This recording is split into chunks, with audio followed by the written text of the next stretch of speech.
Hey friends, I'm wearing a baby. It's Benjamin. He's the newest addition. He's doing great. He's asleep. He's a champ.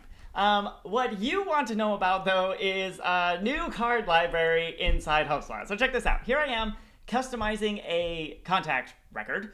You can do this on any sort of record though. And if I come here and I add a new card, if you remember the old experience was a lot more crowded than this and a lot less visual. Look at this. If I want to create a new card, I can see sort of what these cards are going to look like, right? And if I want to create this activity totals card, for example, I get this little preview here. I can choose different things and see what I'm going to get and customize it in real time, and I can go ahead and save it. Or if I want to, we'll exit without saving. If we want to go to the card library, we can see what cards are already added. This one hasn't been added. I can preview it real quick, see, do I want this pre-made card? Sure, let's add that card. And now it's there. That's great. And you can even discover app cards. So all these apps have cards that are available to you. This is now live. Check it out. Let me know what you think. Let me know if you have any questions.